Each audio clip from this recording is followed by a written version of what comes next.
말씀은 바울과 바나바가 안타깝게도 각자의 길을 가게 된 사건을 기록하고 있습니다. 그동안 바울과 바나바는 함께 안디옥 교회도 세우고 1차 전도 여행도 잘 마치고 또 예루살렘 논쟁에서 할례 문제로 의견도 같이 힘을 모았습니다. 그들은 모든 사역에서 그렇게 함께 했고 서로를 신뢰했습니다. 바울과 바나바, 전혀 헤어질 것 같지 않았던 그 사람들. 그런데 오늘 말씀에는 서로의 이해가 부딪히는 일이 생깁니다. 어쩌면 어차피 일어날 일이 벌어졌는지도 모릅니다. 이들의 관계는 과연 어떻게 회복이 될 수 있을까? 성경은 우리에게 이 사건을 통해서 무엇을 가르쳐주고 있는 건가? 함께 나눠보도록 하겠습니다. 예루살렘에서 안디옥으로 돌아온 바울은 돌아온 지 며칠이 되지 않았는데도 전도 여행을 떠나자고 바나바에게 제안합니다. 아마도 할례 문제 때문인 것으로 보입니다. 안디옥으로 돌아온 이들은 예루살렘 교회에서 할례 문제가 어떻게 정리되었는지 이 안디옥 교회에서는 이미 이제 충분히 설득을 시켰어요. 어떻게 정리됐는지를 이야기를 했습니다. 그러니까 이제 안디옥 교회는 어느 정도 안정을 되찾은 겁니다. 그렇다면 과연 다른 이방 교회들은 어떻게 되었을까? 혹시 유대 신자들이 안디옥 교회, 지난번에 안디옥 교회처럼 여기저기 가서 할례를 받아야 구원받는다는 등 이런 이야기들을 하고 다닌 것은 아닌가? 그래서 이 안디옥 교회는 어느 정도 안정이 되었는데 이방의 다른 교회들은 어떻게 되었는지가 궁금했습니다. 걱정이 됐습니다. 그래서 이런 교회의 혼란이 더 이상 번지지 않도록 해야 했던 거예요. 바울의 제안에 바나바도 좋다고 했습니다. 문제가 생기죠. 바나바는 마가를 데리고 가려고 하는데 바울은 펄쩍 뛰면서 반대를 하는 겁니다. 이유가 뭐라고 합니까? 마가는 지난번에 자기들을 떠나서 함께 일하러 가지 않았기 때문이라는 거예요. 밤빌리아에서 중간에 자리를 이탈해서 예루살렘으로 훌쩍 돌아가 버렸습니다. 전도 여행 중에 마가가 이런 무단 이탈을 하고 돌아간 것에 대해서 성경은 구체적으로 그 이유를 말씀하고 있지는 않지만 몇 가지 지난번에 추정은 했었죠. 행선지가 험하고 생명의 위험을 느낀 나머지 마가는 두려워서 돌아갔을 것이다. 그 추정 하나. 그리고 또 하나는 전도대를 이끌고 있던 자기의 외삼촌 바나바가 있었는데 그 리더가 어느 순간 바울로 바뀌는 바람에 그게 못마땅해서 돌아갔을 것이라는 추정. 이 한 가지 분명한 것은 이런 마가의 미숙한 판단 때문에 전도 여행이 큰 어려움을 겪게 되는 차질이 생기는 이런 더 큰 손실을 초래했다는 게 이제 그때의 결론이었습니다. 그 문제가 끝이 나지 않고 아직도 지금 이어지고 있는 겁니다. 그래서 이번에도 또 불거졌습니다. 39절에 바울과 바나바는 서로 심히 다투어 피차 갈라설 정도로 심각했습니다. 그동안 바나바가 우리에게 보인 이미지가 무엇입니까? 인격적이고 너그럽고 포용력 있고 따뜻한 사람이었습니다. 바나바는. 그런데 이번만큼은 바울에게 절대로 양보하지 않습니다. 바나바도 양보하지 못할 게 있나 봐요. 바울도 만만치 않습니다. 한쪽은 데리고 가자고 하고 한쪽은 절대로 그럴 수 없다고 합니다. 끝없이 평행선을 달리던 이들은 결국 서로 언성이 높아졌고 마침내 각자 제갈 길로 헤어졌습니다. 부러진 거죠. 아니 예루살렘 교회에서 그 중요한 교리 논쟁을 할 때만 해도 그렇게 뜻을 같이 했으면서 안디옥에 온 지 얼마 되지도 않은 이들은 왜 이렇게까지 한치의 물러섬도 없었을까? 여러분 교리보다 무서운 것은 마음에 대한 이해가 없는 거예요. 교리보다 무서워요. 마음이 안 맞는 게. 끝내 바나바는 마가를 데리고 구브로로 떠나고 말았습니다. 그리고 바울은 실라를 데리고 2차 전도 여행을 떠나게 됩니다. 이들의 씁쓸한 이별을 우리는 어떻게 받아들여야 할까? 아니, 바울이 그렇게 안 된다고 하면 바나바가 좀 양보해 주면 안 됩니까? 그렇게 마가를 데리고 가야 했습니까? 바나바는 이방 교회를 순회하는 일보다 차라리 다른 길을 택할지언정 마가를 데려가는 것이 그렇게 중요했던 걸까요? 전도 여행을 이번에는 마가 좀 두고 가면 안 되는 겁니까? 또 바울은 지난번에 그렇게 돌아갔다고 해도 그렇게 좀 데리고 가자고 하는데 마가 좀 데리고 가면 되는 건 아닙니까?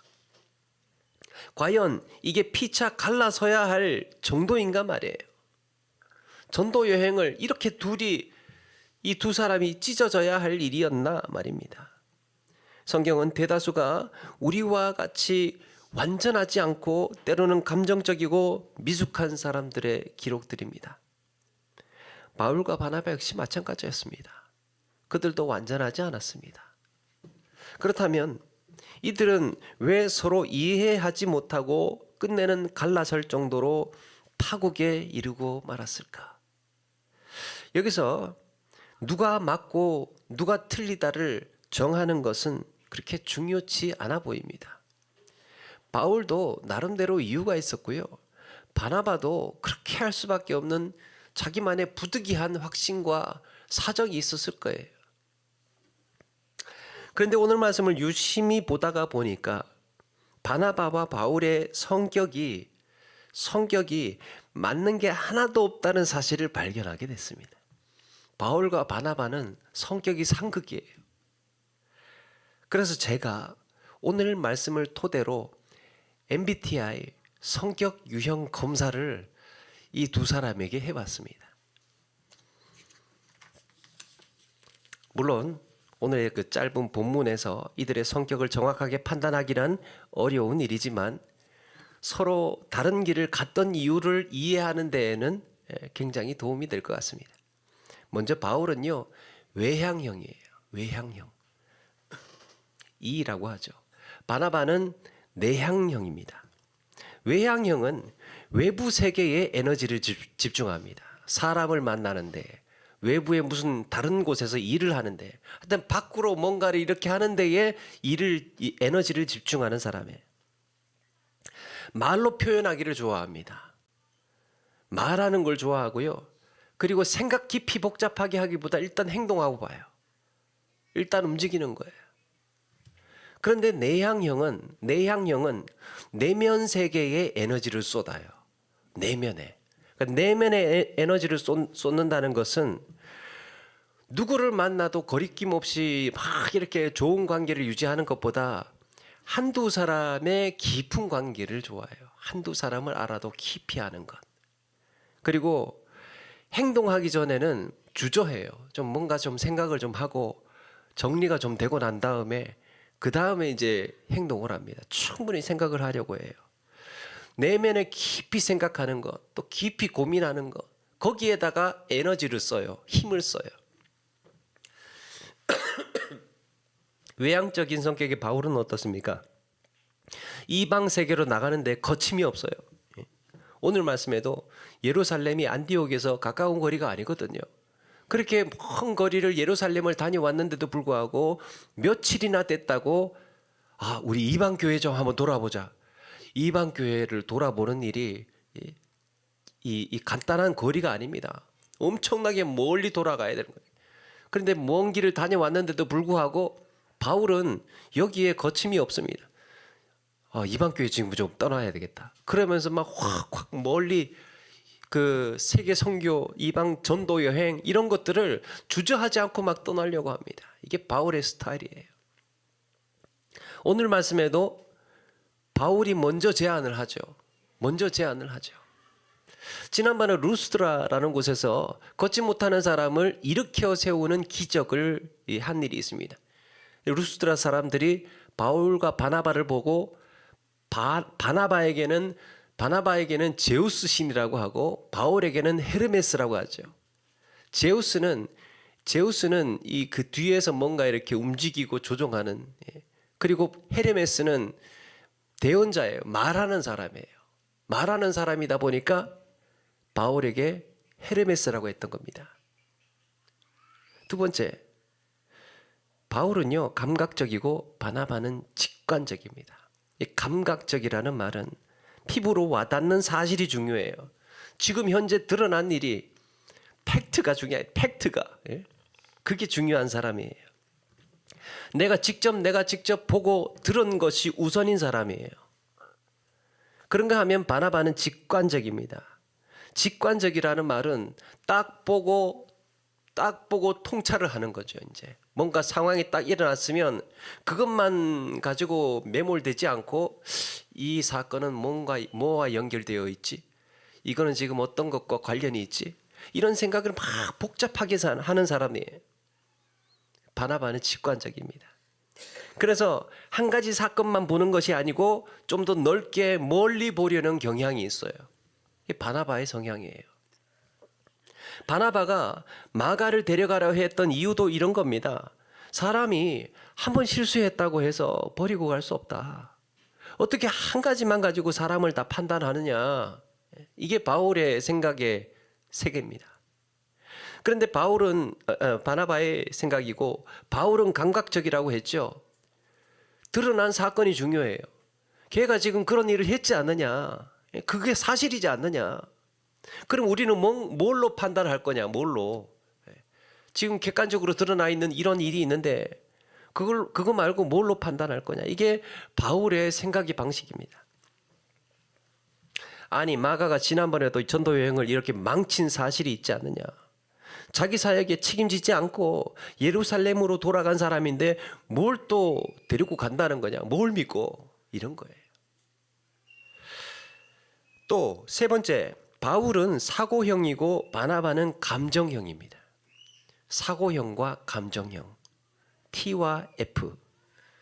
사고형은 객관적인 사실이 중요하고 이성적인 판단이 중요합니다. 이성적으로 생각을 하는 거예요. 객관적인 사실. 바울은 온 열방으로 생명의 복음을 전해야 된다는 명분에 충실합니다. 이렇게 준엄하고 중차대한 사역을 앞두고 미숙한 청년의 섣부른 행동을 또 안고 갈 수는 없었던 거예요. 바울에게는 사역이 중요했습니다. 일을 해내는 게 중요했어요. 계획했던 일을 해내는 게 중요한 사람이에요. 바울은. 그런가 하면 바나바는요, 사람의 마음을 돌보는 게 중요합니다. 그게 감정형이에요. 우리 애가 없어가지고 이야기할 수 있는데 아침에 요 뒤에 고개를 넘어오는데요, 개나리가 폈더라고요. 그래서 개나리가 폈는데 제 아내가 둘째한테 야 개나리 폈다 그러니까 둘째가요, 어머 개나리 폈네 이래요. 근데 첫째 호산이는 가만히 있어요. 좀 지나고 난 다음에 야 개나리 폈어 어때? 그러니까 지나갔는데 뭐 저 지나갔잖아. 속으로 생각했어. 야 오늘 이 이야기 할 건데 이 사람의 마음을 돌보는 게 중요합니다. 물론 마가가 바나바의 조카이기는 하지만 그 이유만으로 마가를 편들지는 않았을 거예요. 조카라서 데리고 가는 그런 건 아니었을 겁니다. 여러분 예전에 그렇게 교회를 핍박했던 그 사울이 이 이름이 바뀌어서 바울이라고 부르잖아요. 바울의 회심을 했을 때 교회가 다 외면했죠. 만나기 싫어하고 적대적으로 했어요. 근데 유일하게 바울을 챙기고 변호했던 사람이 유일한 한 사람이 바나바예요. 그는 같이 아파할 줄 알고 각 사람의 마음에 공감하는 사역자였습니다. 저 사람을 내가 버려서는 안 돼. 나마저 저 사람을 외면하면 저 사람을 챙길 사람이 없어. 거기에 머무는 거예요. 그래서 사고형과 감정형의 차이를 놓고 이들이 얼마나 다른지에 대해서 화제가 된 적이 있습니다. 예를 들어서 그런 거예요. 이 친구가 오늘 회사를 그만뒀다고 치자고요. 회사를 그만뒀어요. 그래서 친구한테 이야기합니다. 야, 오늘 나 회사 그만뒀어. 그러면요, 사고형 친구는 그럼 일자리를 좀 잡아놨어? 다음 일자리 잡아놨어? 몇 달 쉴 거야? 몇 달? 이렇게 묻는 거예요. 그러니까 이제 앞으로 어떻게 할 것인지 객관적인 사실에 대해서 궁금한 겁니다. 그런데 감정형은 너 회사에서 무슨 일이 있었어? 상사가 힘들게 해? 아프게 했어? 뭔 말 했어? 괴롭혔어? 그러니까 그 사람의 마음에 관심이 있는 겁니다. 그 사람의 마음에 관심이 있어요. 그게 감정형이에요. 교통사고가 났습니다. 교통사고가 났다고 친구한테 이야기해요. 야, 오늘 나 교통사고 나서 사고 나서 나 오늘. 그러면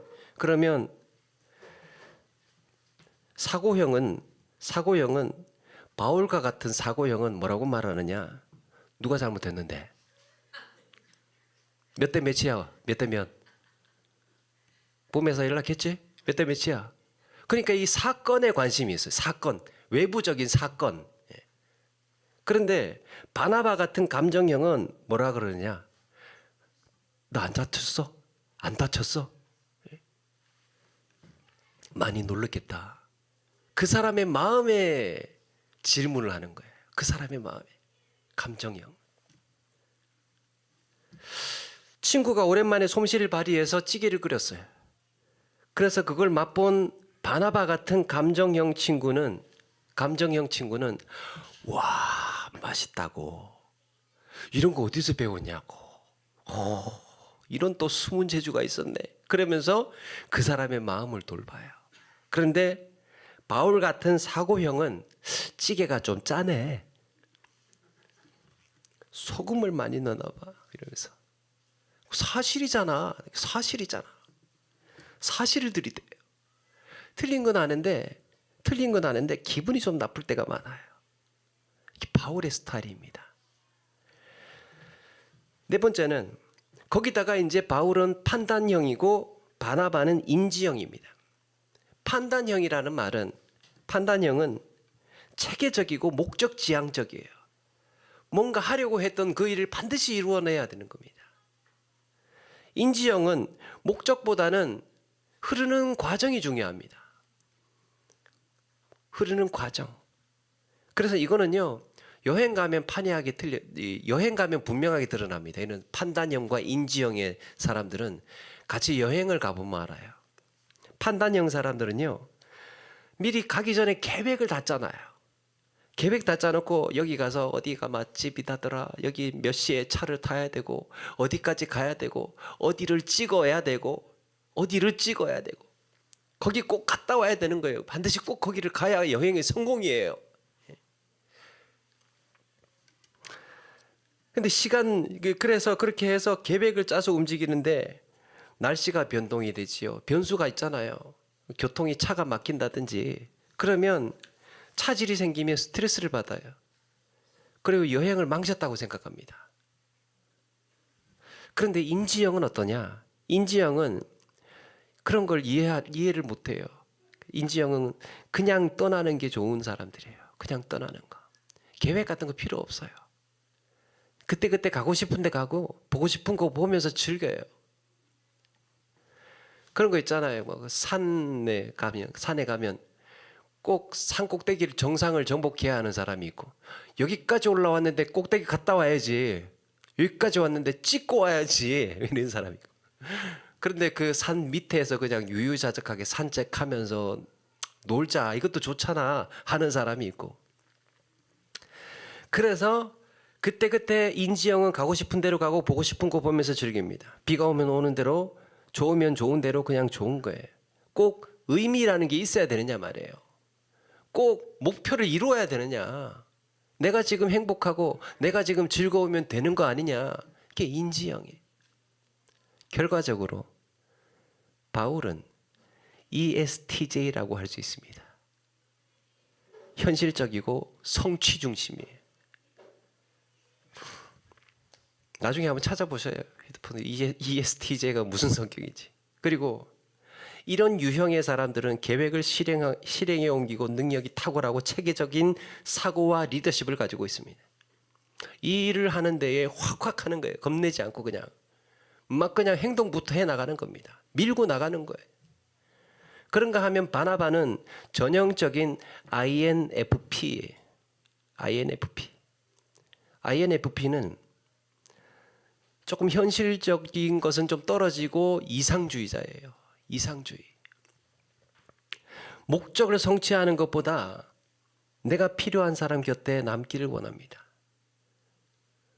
이런 유형은 감정을 이해하는 공감력이나 깊이 있는 생각이 뛰어납니다. 깊이 있는 생각. 그래 상상의 나래에서 옳다고 믿는 것, 자기가 옳다고 믿는 것에 대해서는 물러서지를 않습니다. 아무리 바울이 확신이 있고 뭔가 결단력이 있고 판단력이 있어도요, 바나바는 거기에 만만치 않아요. 규칙에 얽매이지 않고 두루두루 좋은 관계를 유지함. 대신에 최대의 강점은 최대의 약점이라는 말처럼 이 바나바 같은 성향은요, 감정에 매몰되고 치우쳐서 일을 그르치는 경우가 있습니다. 일을 그르치는 경우가 있어요. 바울 같은 사람은 막 마음이 속은 썩고 막 뭔가 희생을 하고 그래도 할 일은 해내는 사람. 바나바는 뭔가 고통이 있고 아픔이 있으면 거기에서 그냥 머물러 버려요. 이렇게 바울과 같은 사람은 일을 해결하고 성과를 내는 데 특화되어 있습니다. 옳고 그름을 분별하고 냉정하게 판단해서 일에만 집중해요. 그러다 보니까 여러분, 주변 사람들을 잘 돌아보지는 못해요. 주변 사람을 잘 돌아보지는 못합니다. 그게 중요한 게 아니라 내게 맡겨진 사명 그 하나에 완성하기 위해서 모든 것을 던지는 사람이에요. 이 상황에서 마가를 데려가느냐 마느냐는 한가한 생각이에요. 그런 생각할 겨를이 없는 거예요. 바울에게는. 그건 이미 다 객관적으로 판단이 됐고 목적에 맞지 않는 사람이라는 게 분명해졌는데 왜 쓸데없이 말을 자꾸 하느냐는 거예요. 쓸데없는 말을 자꾸 하느냐는 겁니다. 마가는 분명히 데리고 가지 말아야 할 사람이라는 확신이 있어요. 증거가 있고 사실이 있고 판단이 됐잖아요. 그런가 하면 바나바는 어떤 사람이냐? 사람이 좀 실수할 수도 있고 일을 그르친다고 해도 어떻게 한 사람을 그 가능성마저 꺾을 수 있느냐? 이 마가가 나중에 어떻게 될 줄 알고 이 사람을 지금 이렇게 버린단 말이냐? 앞날이 창창한 마가도 기회를 줘야 되지 않느냐? 이번에 같이 가서 좀 배우게 하자. 실수했으니까 데리고 가서 배우게 하자.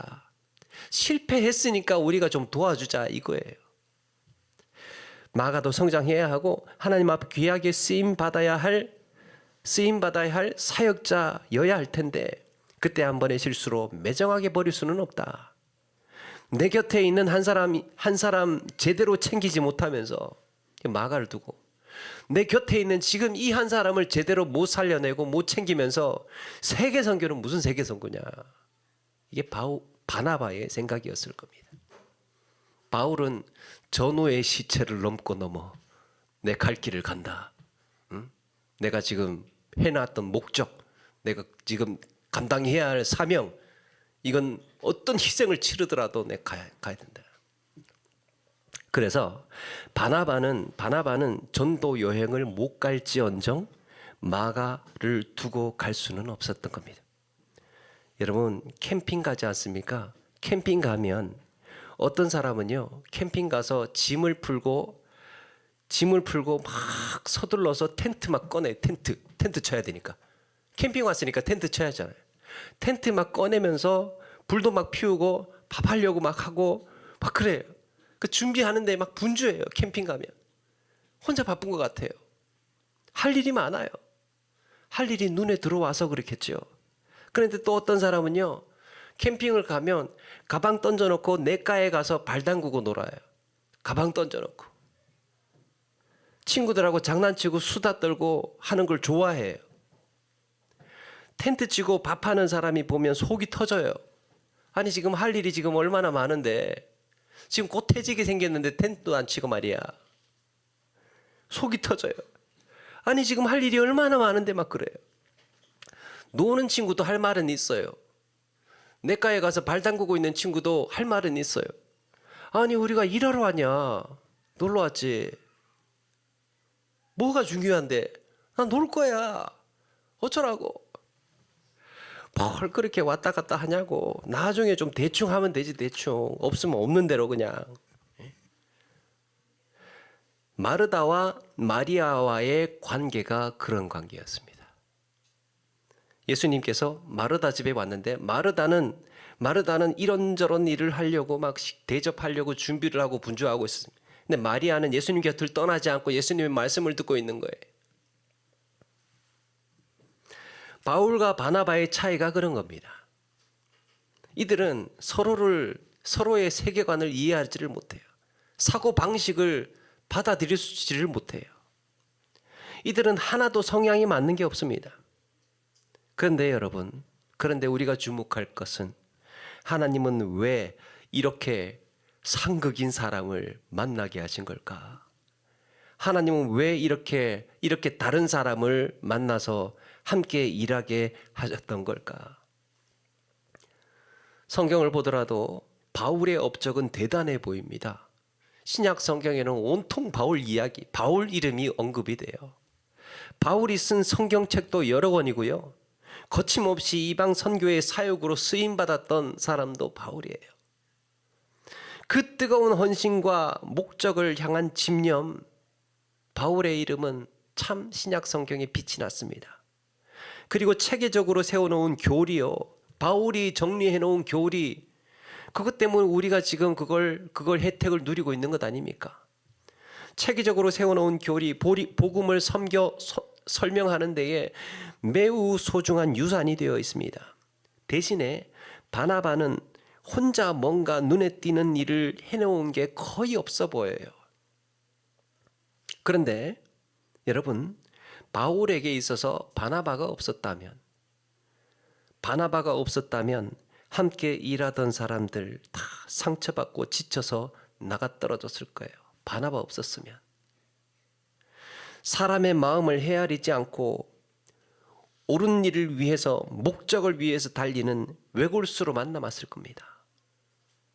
그런데 바나바가 있었기 때문에 한 사람의 아픔이라는 게 뭔지, 실패하고 넘어져도 위로하고 품어주고 돌봐주고 다독이는 것이 어떤 건지를 바나바를 통해서 배웠을 겁니다. 물론 바나바 역시 바울이 없었다면 그 먼 이방 선교를 거침없이 다니리라고는 엄두도 내지 못했을 거예요. 바나바는 그런 생각을 할 수 있는 사람이 아니에요. 그렇게 바울은 거침없이 달려나갔고 바나바는 뒤에서 지치고 넘어진 사람들을 일으켜 주었습니다. 여러분, 이게 바울에게 바나바가 필요했던 이유입니다. 그렇게 바나바 같은 사람만 있으면, 그렇다고 해서 바나바 같은 사람만 있으면요, 일이 진행이 안 돼요.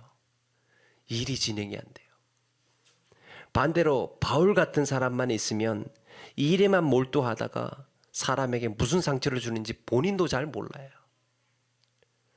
비록 오늘 말씀에는 서로의 입장만 고집하다가 갈라서고 말았지만 나중에 어떻게 됩니까? 마가를 데리고 떠났던 바나바는 마가를 양육하면서 하나하나 가르치고 가르치고 영향을 주고 위로하고 그렇게 키워냅니다. 바나바가 예전에 바울을 그렇게 돌봤던 것처럼 이번에는 바나바는 마가를 그렇게 돌보고 있습니다. 그렇게 키워놓고 나니까 이후에 바울과 화해를 해요. 아니, 마가는 누구보다 바울에게 필요한 동역자가 되어 있습니다. 언젠가 바울은 디모데에게 이렇게 말합니다. 네가 올 때 마가를 데리고 오라. 그가 나의 일에 유익하니라. 이제는 마가 없으면 안 돼. 바울의 사역에 대단히 큰 지장을 줄 정도로, 마가가 없으면 지장이 될 정도로 소중한 사람이 되어 있습니다. 그때 바나바가 마가를 챙기지 않았더라면 바울이 힘들 뻔했어요. 나중에 골로새서에 마가는 바울과 함께 감옥에 갇힐 정도로 생사고락을 함께하고 있습니다. 여러분, 일이 중요할까요? 관계가 중요할까요? 이 둘은요, 톱니바퀴처럼 맞물려 있습니다. 가끔씩 인간관계와 관련된 심리학 강의를 보다 보면 나와 맞지 않는 사람들은 끊으래요. 나하고 안 맞는 사람들은 굳이 신경 쓸 필요 하지 말고 그냥 단절하랍니다. 그런데 성경의 정서는 좀 그런 게 아니에요.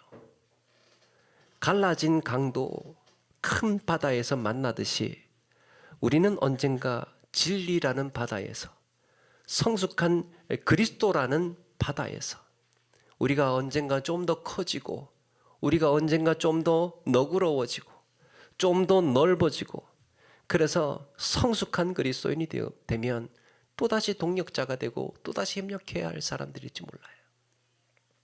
중요한 것은 나와 다른 그들에게서 배우는 거예요. 서로 부족함을 인정하고 자기를 다듬고 깨달아가는 과정입니다. 나와 다른 사람을 만났을 때, 이 사람은 나하고 좀 다르네. 끊어낼 사람이기 이전에, 이 사람은 나와 좀 다르네. 그렇다면 나에게 없는 것이 무엇인가를 보라는 거죠. 여러분, 우리 주님은 제자들을요, 하나도 버리지 않으셨습니다. 제자들이 자격이 없고 배우지 못하고 가진 것이 없다고, 성격이 좀 그렇다고 하나도 버리지 않았습니다. 그 택하신 자를 사랑하시되 끝까지 사랑하셨습니다. 그러면서도 주어진 사명, 주어진 십자가의 고난의 길에 집중하셨습니다. 예수님께서 누군가와 대화를 하실 때요, 예수님의 대화를 가만히 들여다보면 특징이 한 가지 있어요. 예수님은 얼마든지 자기 주장을 하실 수 있는 분입니다. 이거는 이런 거야 라고 단정을 내리실 수 있는 분이에요. 예수님이 하나님이니까. 그런데 예수님은 언제든지 자기 주장을 일관하지 않으셨습니다. 타인의 말을 끝까지 들으셨어요. 타인의 말을 끝까지 들으시고 상대방의 마음에 주의를 기울이셨습니다. 상대방의 마음에 주의를 기울이셨습니다. 끝까지 들으셨다. 그 다음에 그가 하는 말보다 그 마음이 어떤지에 주의를 기울이셨다. 그리고 또 한 가지는 질문을 하셨어요. 그럼 너는 어떻게 생각을 하느냐? 이 일에 대해서 너는 어떻게 생각을 하느냐? 질문형이에요. 그러니까 이건 이런 거야 라고 아니고, 이에 대해서 너는 어떻게 생각을 하느냐? 그 답을 그 사람의 입으로 말하도록 돌려주는 거죠. 끝까지 듣는다. 마음에 집중한다. 질문한다. 이렇게 예수님의 대화의 특징이에요. 한 철학자는 사람이 대화를 하면서 하게 되는 실수가 있다고 합니다. 사람이요, 상대방이 말을 하는 사이에 그 말을 듣지 않고 그 다음에 내가 무슨 말을 할까를 생각하는 거예요. 서로 이야기를 하잖아요.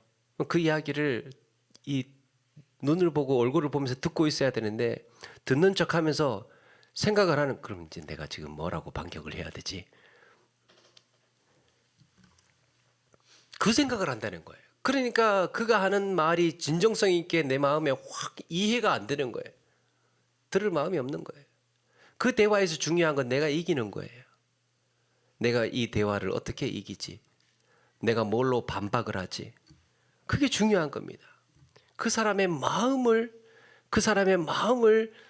주의 깊게 살피지 않고 내가 이기는 게 중요해요. 그러니까 통하겠습니까, 말이? 서로의 성향이 다른 것은 받아들여야 되지 않겠습니까? 누가 좋고 누가 나쁘다는 것보다는 서로 성향이 그렇게 다른 걸 어떻게 해요? 받아들이는 것은 그렇게 해야 되겠으나, 성숙한 그리스도인으로 우리가 더 큰 바다로 나아가기 위해서는 우리의 태도를 돌아볼 필요가 있습니다. 우리의 태도. 성향이 다른 거야. 다른 거지만 태도는 살펴볼 필요가 있지요. 그에게 중요한 게 무엇인지, 과연 그가 정말 하고 싶은 말이 무엇인지 주의 깊게 끝까지 들어줄 수 있다면 우리는 조금 더 주님을 닮은 성숙한 그리스도인으로 변화되어 갈 줄로 믿습니다. 대부분의 의견 충돌은 둘 중에 하나가 틀려서 일어난 일이 아니라 이해하지 않은 결과예요. 틀린 게 아니라 이해하지 않은 거예요. 그가 그렇게 말한 이유, 그가 그렇게 행동할 수밖에 없었던 부득이한 이유를 모르기 때문이에요. 그러니까 충돌이 생기는 거죠. 따라서 좀 더 들어주고 기다리는 지혜가 있어야 하겠습니다. 사랑하는 여러분, 잠시 이 의견이 맞지 않을 때, 지금 당장은 이익이 되고 지금 당장 내 의견을 주장하고 이기기 위한 대화보다는 우리 주님께서 보여주신 모습처럼 온유하고 겸손한, 서로 존중하는 가운데에 아름다운 관계를 맺어가야 할 줄로 믿습니다. 그러면서도 우리에게 주어진 분명한 사명을 놓치지 않고 살아가는, 이렇게 주님 안에서 서로 배우고 서로 성장하는 이런 복된 관계로 세워가는 저와 여러분 되기를 주의 이름으로 축원합니다.